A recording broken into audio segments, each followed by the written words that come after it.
안녕하세요 여러분, 북토시입니다. 이제 날씨가 제법 선선해지고 책 읽기 좋은 계절이 다가오고 있는데요.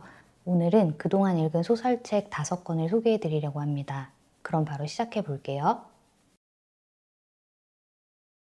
소개해 드릴 첫 번째 책은 오쿠다 히데오의 공중근해입니다. 이 소설이 처음 우리나라에 출간된 게 2005년이었어요. 일본에서는 2004년에 나와서 나오키상을 받은 작품이고요. 제가 가지고 있는 이 책도 2009년에 사서 읽고 나서 오랫동안 책장에 있었던 책이었는데요. 갑자기 오쿠다 히데오의 가볍고 따뜻한 힐링이 그리워서 다시 책을 펴게 되었습니다. 다양한 정신적인 문제를 가진 사람들이 정신과 의사인 이라부 이치로 박사를 찾아가면서 펼쳐지는 이야기가 옴니버스식으로 묶여 있습니다.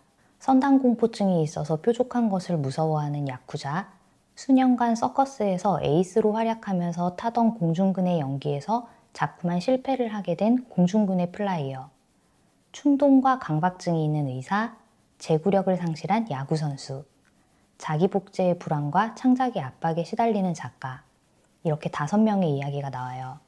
이들은 모두 누구에게도 자신의 문제를 말하지 못하고 괴로워하다가 이라부 이치로라는 정신과 의사를 방문하게 됩니다. 이라부는 뚱뚱한 거구에다가 어딘가 어린아이 같아 보이는 천진함과 장난기를 가지고 있는 어디에서도 보지 못한 엉뚱한 의사입니다.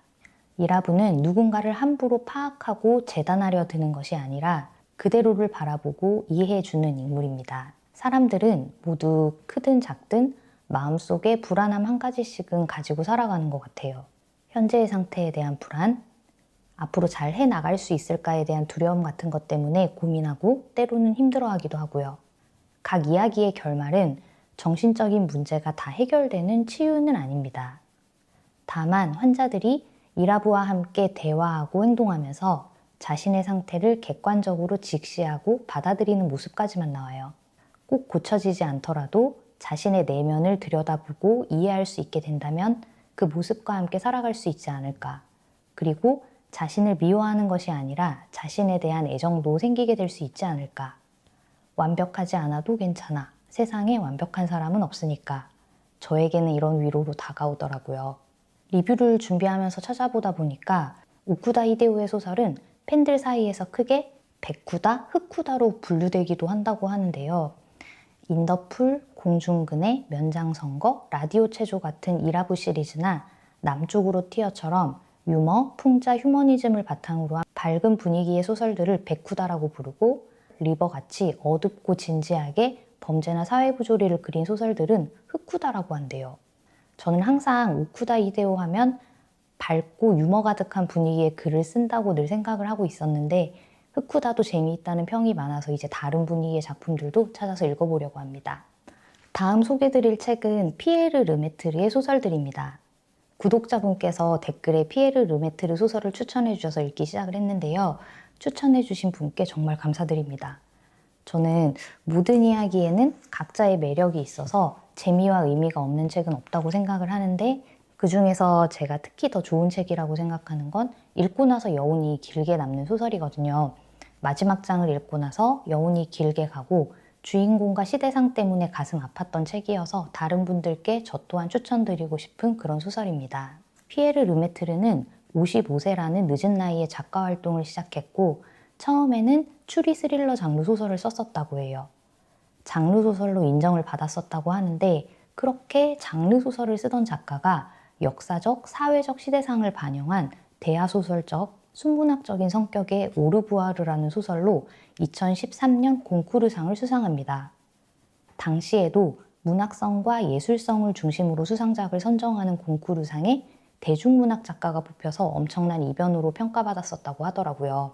그리고 이 이야기는 영화 맨 오브 마스크로도 만들어졌습니다. 이 오르부아르가 출간된 이후에 재난 3부작 혹은 전쟁 3부작이라고 해서 오르부아르에 등장했던 인물 중 하나가 마치 바통 터치를 하듯이 그 이후 시대의 이야기들을 그리는 화제의 색과 우리 슬픔의 거울도 출간되었습니다. 이게 이제 다 열린 책들에서 출간된 책인데요. 표지가 정말 너무 예쁘게 잘 빠진 것 같아요. 약간 양각 처리된 제목이랑 글씨체랑 드로잉까지 제가 프랑스 감성은 잘 모르지만 이런 게 왠지 프랑스 감성일 것 같아요. 이 오르부아르는 처음에 밀리의 서재에 있어서 저는 전자책으로 읽기는 했는데 이 표지부터 내용까지 소장 가치가 있다고 생각해서 3부작을 모두 종이책으로도 사놓으려고 합니다. 먼저 오르부아르에 대한 이야기를 해볼게요. 이 책에는 정말 많은 이야기들이 담겨 있지만 소설의 주요 로그라인을 한 문장으로 정리해보자면 제1차 세계대전에서 살아남은 두 남자가 전후의 혼란을 틈타 참전용사들의 유해를 발굴하고 기리는 사업에 거대한 사기극을 벌이게 되는 이야기입니다. 소설의 시작점에 대해서만 간단히 살펴볼게요. 때는 1918년 11월, 제1차 세계대전이 끝나기 며칠 남지 않은 시점입니다. 독일군과 대치 중인 프랑스 부대가 있어요. 다들 조금만 더 버티면 집으로 돌아갈 수 있다는 희망에 부풀어 있는 그런 때에 프랑스 정찰병이 총격으로 사망하고 그 파문으로 갑작스럽게 전투가 벌어집니다. 그 부대를 지휘하던 도네프라델이라는 중위가 있었는데 그는 몰락한 시골 귀족으로 무너진 가문을 다시 일으키기 위해서는 자신이 전쟁이 끝나기 전에 이 전쟁을 기회로 전쟁에서 뭔가 공을 세워야 한다고 생각을 해요. 그래서 자기가 아군 정찰병을 쏴서 죽여놓고 독일군이 쏜 것이라며 전투를 발발시킨 것이죠. 그런데 그 사실을 병사인 알베르가 눈치를 채게 되고 도네프라델은 들키지 않으려고 알베르를 포탄 구덩이에 밀어 넣어요. 또 다른 포탄이 터지면서 거대한 흙무더기가 구덩이에 쏟아지고 그렇게 알베르가 생매장당할 위기에 처했는데 그때 에두아르라는 병사가 자신이 위험해질 수 있음을 알면서도 구덩이에서 알베르를 구해냅니다. 그리고 나서 포탄 파편에 맞아 큰 부상을 입게 돼요. 어떤 큰 부상이냐면 하안면부가 모두 날아가서 코 아래로는 아무것도 없는 목구멍과 입천장이 훤하게 드러나는 그런 상태가 됩니다. 겨우 23살의 젊은이가 말이죠. 알베르는 에두아르에게 감사함과 동시에 깊은 죄책감을 가지게 됩니다. 자신을 구하려다 얼굴이 끔찍하게 망가지고 또 상상도 할 수 없는 극심한 고통에 시달리며 하루 종일 비명을 지르게 되었으니까요. 사실 에두아르는 정재계를 마음대로 주무를 수 있는 재력가 집안의 아들입니다. 그런데 어찌된 일인지 에두아르는 집으로 돌아가기를 거부하고 특히 아버지와 만나게 되는 것을 극도로 싫어해요. 그래서 알베르는 에두아르의 부탁에 따라 죽은 병사의 신분과 그를 바꿔치기 하고 그와 함께 파리의 한 허름한 방에서 살아가게 됩니다. 먹고 살 돈도 없는 상황에서 에두아르의 몰핀을 구하기 위해 알베르는 온갖 굴욕적인 일도 참아내가면서 고군분투해요. 그런데 삶을 놓아버린 것처럼 죽지 못해 사는 것처럼 보이던 에두아르에게 한 가지 아이디어가 떠오릅니다. 당시에 전쟁에서 희생당하고 죽어간 수많은 병사들의 시신을 발굴하고 그들을 기리기 위한 기념비 사업을 여기저기서 추진 중이었는데 에두아르가 그의 미술적인 재능을 발휘해 기념비를 디자인한 카탈로그를 만들고 거짓으로 회사를 세워 기념비 주문과 성금을 받고 도주하려는 계획을 세운 거예요. 전쟁과 그 후에 남겨진 후유증. 누군가는 그로 인해 부와 권력을 지지만 대다수의 사람들은 어떤 위로도 보상도 받지 못했습니다. 소설에서는 전후 어수선한 틈을 타 위선으로 포장하고 부패와 탐욕으로 자신의 배를 불리려고 하는 사람들과 그 틈을 비집고 들어가려는 알베르와 에두아르의 모습을 그리고 있습니다. 하지만 가장 씁쓸했던 건 그들을 제외한 일반 국민들은 전쟁 중이든 전쟁 후든 그저 자신의 자리에서 묵묵히 살아가며 한켠에서 어떤 일이 벌어지는지 알지도 못하고 당하고만 있었다는 사실일 것 같아요. 저는 이 피에르 르메트르라는 작가의 가장 큰 장점이 캐릭터 구축에 있다고 생각했습니다. 캐릭터 하나하나가 평범하지 않고 각자 뚜렷한 개성이 있고 평면적이지 않고 입체적이고 그것들이 그는 이러이러한 사람이다 라고 설명적으로 표현을 하는 게 아니라 그 사람의 겉모습, 과거, 대화와 사건에 대응하는 행동들을 통해서 보여지게 만들어요. 주인공뿐만 아니라 주변 인물들까지 이렇게 각자가 살아있는 듯한 캐릭터를 보면서 작가의 인간에 대한 고민과 이해가 대단하다는 생각이 들었고 그래서 그 심리를 따라가다 보니 책을 덮고 나서 여운이 길게 남았던 것 같습니다. 책에서 소개하고 싶은 인물들이 너무 많은데 주인공인 알베르와 에두아르 두 명의 캐릭터에 대해서만 간단하게 정리해 볼게요. 알베르는 센스도 없고 용기도 없고 겁도 많지만 마음이 따뜻하고 정이 많은 인물입니다. 소심하고 우유부단하고 자신의 의견을 잘 세우지도 못해서 뭘 해도 짠하게 보이는 사람이고 본인의 의지로 뭔가를 결정하기보다는 그저 흘러가는 대로 몸을 맡기는 인물이에요. 반면 에두아르는 부잣집에서 나고 자랐고 쾌활하고 자유분방한 성격의 남자였습니다. 번뜩이는 아이디어가 넘쳐 흐르고 도발과 모험을 즐기는 성격이었고 예술가적 기질이 충만하고 그림에도 소질이 있었죠. 타고난 미적 감각과 우아함을 가지고 자존심이 세서 부러질지언정 굽히지 않는 성격이라고 저는 해석했습니다. 제목인 오르부아르는 프랑스어 인사말로 굿바이와 비슷하게 쓰이지만 직역하면 다시 만날 때까지 라는 의미를 가지고 있다고 해요. 아마 책을 다 읽고 나면 이 제목의 의미가 더 크게 다가오실 거라고 생각합니다. 화제의 색은 에두아르의 누나였던 마들렌 페리쿠르가 주인공으로 나오는 이야기이고 1차 세계대전과 제2차 세계대전 사이 1920년에서 1930년대를 배경으로 한다고 하고요.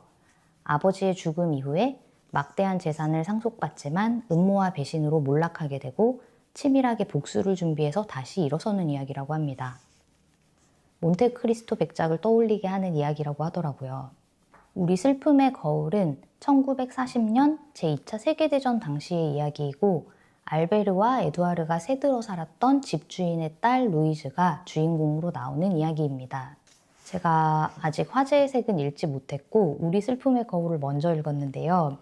우리 슬픔의 거울 역시 캐릭터들이 하나하나 너무 특색 있고 재미있게 읽었지만 저는 개인적으로는 오르부아르가 훨씬 깊이가 있다는 느낌이었어요. 이 오르부아르가 시대적 상황과 서사가 적극적으로 엮여서 펼쳐지는 느낌이라면 이 우리 슬픔의 거울은 이 시대적 상황이 배경으로서만 역할을 한 것이 아닌가 하는 느낌이 드는 부분도 좀 있었거든요. 그리고 첫 부분에 루이즈가 옷을 벗어달라는 제안을 받고 옷을 벗자 상대방이 총으로 자살하는 사건이 벌어지는데 그 부분이 책을 다 읽고 나서도 굳이? 왜? 이런 느낌이 들어서 나중에 찾아보다 보니까 작가가 초반 후킹을 위해서 다소 자극적이고 도발적인 이야기를 썼다고 했던 인터뷰가 있더라고요. 이 책에서 저의 최애 캐릭터는 쥐 아저씨였습니다. 여러분의 최애 캐릭터는 누구인지 읽으신 분들은 의견 남겨주셔도 좋을 것 같아요. 리뷰들을 찾아봤더니 오르부아르, 화제의 색, 우리 슬픔의 거울 순으로 재밌다는 평들이 많았는데 화제의 색도 조만간 읽어보도록 하겠습니다. 다음 소개해드릴 책은 열린 책들에서 제공받은 책이고요. 5명의 소설가가 하나의 주제로 쓴 글을 모아놓은 엔솔로지 소설집입니다. 부끄럽지만 사실 저는 이 엔솔로지라는 단어를 이번에 처음 들어봤는데요. 검색을 해봤더니 여러 작가의 작품을 주제, 시대, 장르 등 기준에 따라 한데 모아서 책으로 엮은 것이라고 하더라고요. 열린 책들에서 우리가 평소에 하는 5가지 행동, 즉 걷다, 묻다, 보다, 듣다, 안다에 관해서 엔솔로지 소설집을 출간할 예정이라고 하는데 이 책은 그중 첫 번째인 걷다에 대한 책입니다. 이 책에는 김유담, 성혜나, 이주혜, 임선우, 임현 작가님이 참여하셨더라고요. 저는 원래 단편소설을 그리 즐기지는 않아서 평소에 찾아서 읽는 편은 아닌데 이 소설들이 왜 걷다라는 주제로 묶였을까? 작가님들은 어떤 의미의 걷다를 표현했을까를 생각하면서 읽는 재미가 있었던 것 같습니다. 이야기들에서 제 나름대로 찾아낸 의미들을 한번 말씀드려 볼게요. 첫 번째 단편 없는 셈 치고에서는 주인공인 선아와 고모의 황토길 걷기가 나옵니다. 선아는 어릴 때 부모님이 돌아가셔서 고모의 집에서 자란 사람이거든요. 저는 결국은 이게 서로 다른 곳을 향한 사랑의 화살표에 대한 얘기라고 생각을 했는데요. 부모 대신 자신을 키워준 고모의 사랑을 선아는 그토록 원했지만 받지 못했고 고모의 딸인 미나는 엄마의 사랑을 모르고 다른 곳에 사랑을 주고 있고 고모는 돌아오지 않는 자식에게 계속 그 사랑을 주고 있고 그런데 그 사랑이 서로 다른 곳을 향하고 있으니까 할 수 있는 게 없죠. 사람 마음은 어쩔 수 없는 거니까. 그래서 결국 여기서 말하는 걷기는 보고 싶은 사람에 대한 기다림이라고 생각했습니다. 걷는 것 말고는 할 것도 없는 그런 기다림. 두 번째 후보에는 38년간 연희동 골목에서 철물점을 운영하고 있는 근성의 동네 산책이 나와요. 근성은 제목처럼 후보, 뒤로 걸으면서 과거의 추억과 지나간 사람들을 톱아봅니다. 나이가 들고 늙고 변하고, 그런데 나만 변한 게 아니라 세월의 흐름에 따라 많은 것들이 변했습니다. 살던 동네도 함께했던 사람들도. 여기서는 오래된 것들, 지나간 것들, 추억에 대한 연민을 말한다고 생각했어요. 세 번째 6월이니까에는 이사온 동네의 공원 한가운데 위치한 운동장에 둘레 트랙을 걷는 주인공이 나와요. 여기서 말하는 걷기는 살아가는 힘을 내게 하는 것이라고 저는 생각했습니다. 너무나 힘든 일을, 그 힘든 시기를 어떻게든 이겨내보려고, 살려고, 안 그러면 죽을 것 같으니까 살려고 걷는. 그리고 그것을 힘든 일을 이겨냈으면 하는 사람과 함께 하면서 같이 이겨내고 잘 살아보자고 하는 그런 걷기. 저는 개인적으로 이 이야기가 너무 가슴이 아프더라고요. 네 번째, 유령 개산책하기는 제목처럼 죽은 강아지가 유령이 되어서 돌아오면서 함께 걷는 이야기입니다. 주인공은 사랑받는 일이 어색하고 사랑을 쏟을 여력이 부족한 사람이에요. 그런데 소중한 것이 생기고 그게 너무 좋아서 그걸 다시 잃게 될까봐 혼자 그것을 소유하고 혼자서 사랑을 주고 싶어 해요. 하지만 결국에는 깨닫게 됩니다. 대상을 대상답게 살게 해주는 것이 그 대상을 최대한으로 사랑하는 방식이라는 걸 말이죠. 마지막 다섯 번째, 느리게 흩어지기에는 나이가 환갑에 가까운 혼자 사는 여성이 주인공입니다. 그녀는 자신의 생각을 남들에게 말하는 것을 힘들어하고 사람 간의 관계도 힘들어하는 인물이에요. 하지만 나이가 들면서 외로움을 느끼고 복지관에서 글쓰기 수업을 들으면서 그리고 다른 사람들을 관찰하면서 자신의 생각에 대해서 표현해 보려고 산책을 하면서 메모를 합니다. 하지만 결국에는 포기하게 돼요. 무리하지 않고 원래 자신의 모습으로 살겠다를 작가는 말하고 싶었던 게 아닐까. 이상 걷다 엔솔로지였습니다. 다음 책은 알파미디어에서 나온 신간 추리소설이고요. 도서 제공받은 책입니다. 어차피 곧 죽을 텐데. 탐정인 나나쿠마와 그의 조수인 야쿠이는 미스터리 동호회 하루살이회에 초대를 받아서 숲속의 한 별장으로 향합니다. 이 하루살이회라는 모임은 아주 특별한데요. 모든 회원이 시한부 선고를 받은, 즉 살 날이 얼마 남지 않은 사람들이거든요. 그런데 2박 3일의 모임 일정에서 둘째 날 아침부터 사건이 발생합니다. 회원 중 한 명이 시신으로 발견된 거죠. 어차피 시한부 환자라 가만히 놔둬도 어차피 곧 죽을 텐데 굳이 죽일 이유가 있을까?